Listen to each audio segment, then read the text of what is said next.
Wakil Ketua 1, apa yang terlihat Tapen Ganjar Mahfud, Jenderal TNI Purnandika Perkasa, keterangan oknum DANDIM Boyolali melenceng dan harapkan Panglima TNI dan KSA diambil tindakan tegas.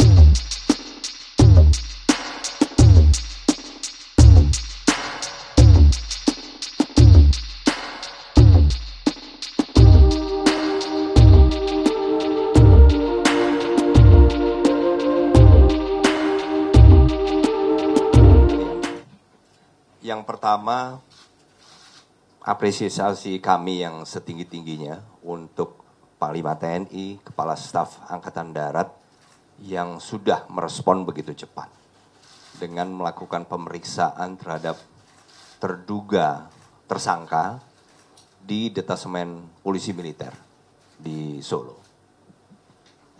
Tapi memang saya ingin menyoroti salah satu bagi saya adalah potensi kelemahan, yaitu statement dari Komandan Kodim Boyolali.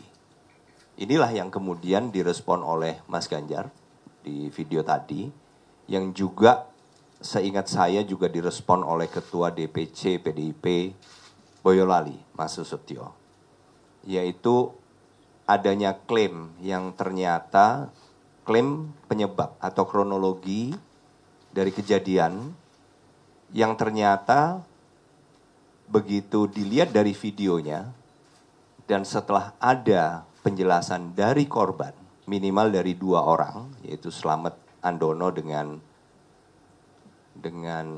Diva Arif Ramandani, ini ternyata mengkonfirmasi apa yang terlihat di video.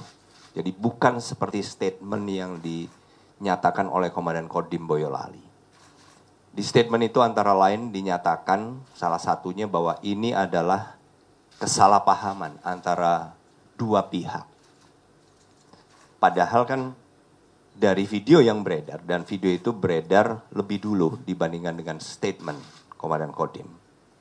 Di situ jelas kalau dari videonya tidak ada proses kesalahpahaman.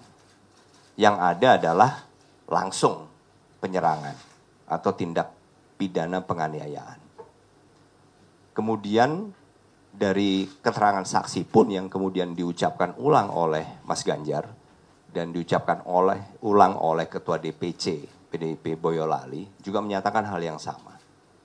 Yang kedua, statementnya juga menyatakan bahwa ini adalah tindakan spontan di mana para anggota yang sedang oknum anggota yang sedang berolahraga ini kemudian keluar untuk menghentikan, membubarkan sampai terjadinya penganiayaan.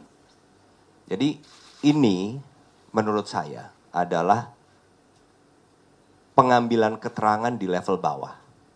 Jadi yang dibacakan oleh Komandan Kodim ini kan sebetulnya hasil laporan dari bawah.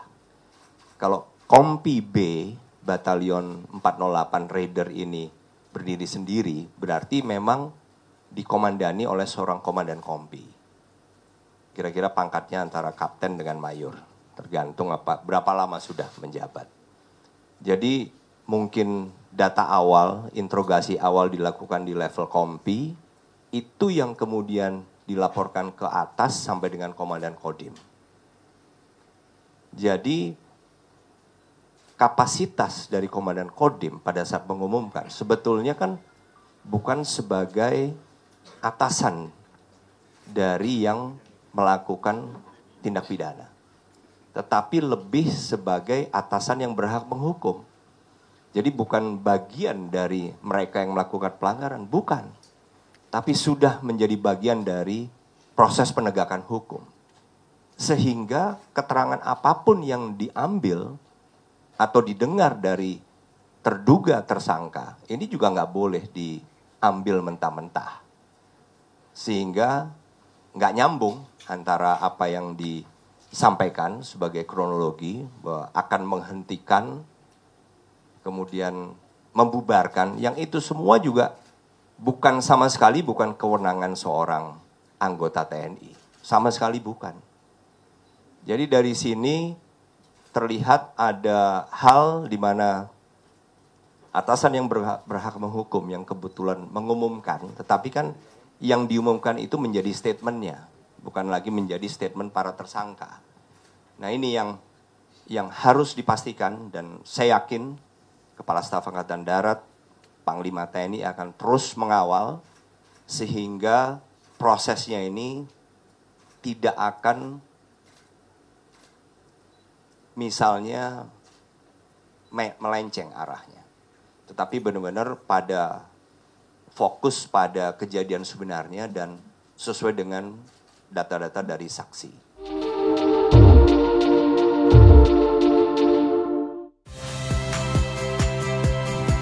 Saya Cynthia Rompas. Saksikan program-program Kompas TV melalui siaran digital, pay TV, dan media streaming lainnya. Kompas TV, independen, terpercaya.